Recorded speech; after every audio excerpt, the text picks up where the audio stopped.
It is heating up in the Midlands after a hot Saturday. Take a look at how hot it'll feel tomorrow. You see plenty of triple digits across the board here. Right now, we're also tracking the chance for some evening storms. It's a summertime forecast that'll last for days to come. Meteorologist Kevin Arnone has more.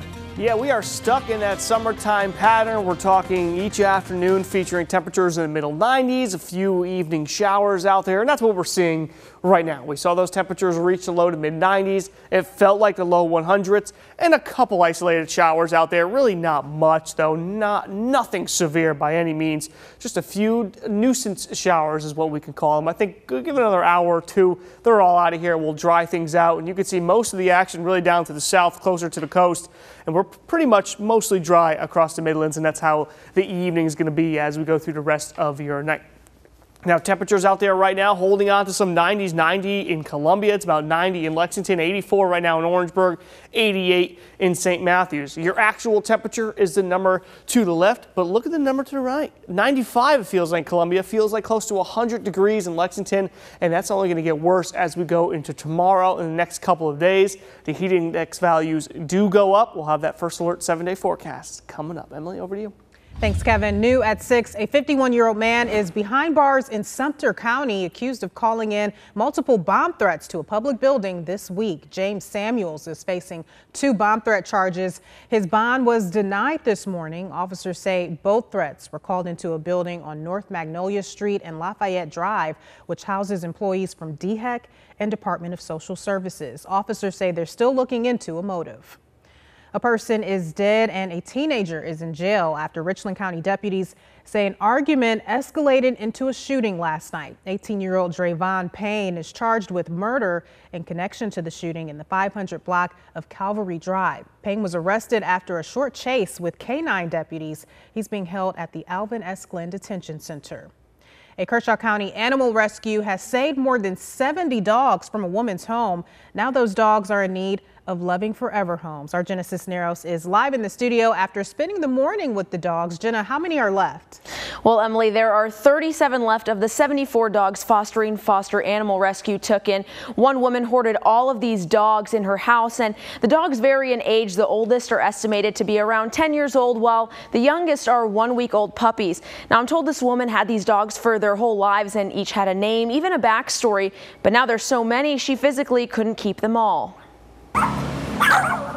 74 dogs, all hoarded in one woman's home. When we walked up, the stench was, it just kind of hit you in the face. The house was covered in urine, covered in feces. When Fostering Foster Animal Rescue heard about the dogs, I asked how many dogs. They said 50 plus, and like, bring it on. They brought them into the shelter, gave them food and water, and even medical care. They were in fair condition. We had some that had some eye issues and skin issues, but for the most part, they looked pretty good. The shelter has partnered with other animal rescues in hopes to find these dogs loving homes. One volunteer even drove 2.5 hours to take in some of the dogs. We're glad we can help. We're glad we're coming up to take some of them down, because Fostering Foster does an incredible job as it is. But this is a big load, so anytime we can help move them around and the rescues can share the load is a good thing.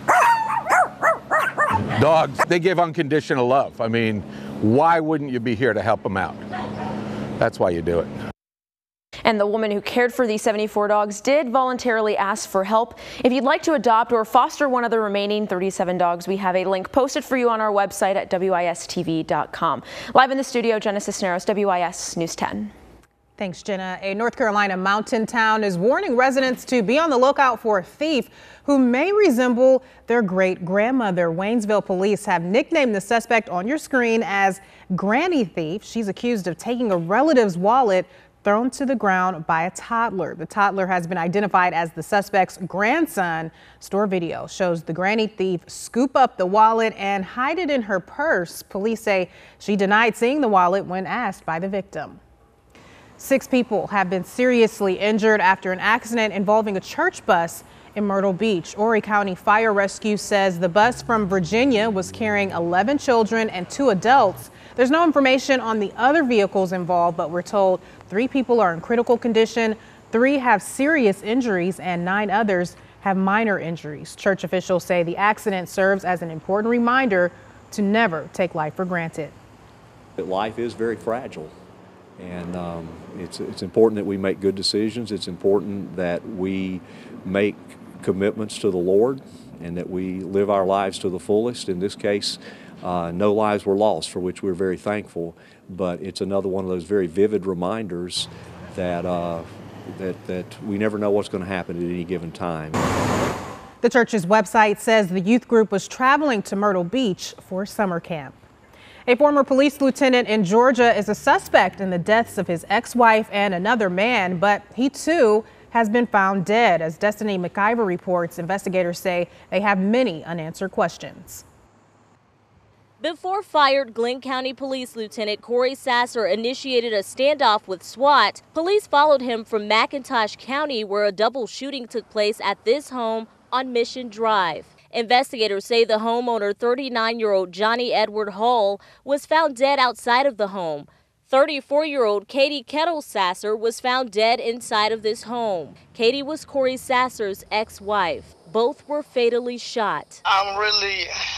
I've been in the stage of crying with anger and sadness. I can't even distinguish one from the other right now. We spoke with people who knew both John Hall and Katie Sasser. They say the two were in a relationship, and Corey Sasser previously threatened to kill them. They was both good, fun-loving people.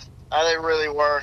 And I'm not saying this just for the record or anything. I mean, they was really good people. You know, I mean, they're human beings. They make their own mistakes, but we all do. Investigators are not confirming whether Corey Sasser killed the two. They're only calling him a suspect in their murders. Corey Sasser died from a single gunshot wound to the chest. The medical examiner will determine if he took his own life. Both John and Katie had children, which friends say is most concerning. Sasser was cleared in 2010 of a deadly shooting while on duty. Hundreds of people gathered for a candlelight vigil in memory of 5 people killed at the Capital Gazette newspaper in Annapolis. The vigil was held at the Maryland State House Friday night. Capital Gazette reporter Phil Davis somberly read aloud the names of his 5 murdered colleagues before the crowd marched through the downtown Annapolis area. 4 newspaper journalists and 1 sales assistant at the newspaper were killed in a targeted attack Thursday afternoon. The alleged gunman had a long-standing grudge against the paper. He's being held without bond. Coming up, thousands across the nation today hit the streets to protest immigration policy. What protesters today are calling for from lawmakers and the White House. Plus, a summertime forecast is in full effect across the Midlands this evening. We're tracking dangerous heat and potential storms for days to come. A look at your holiday week forecast after the break.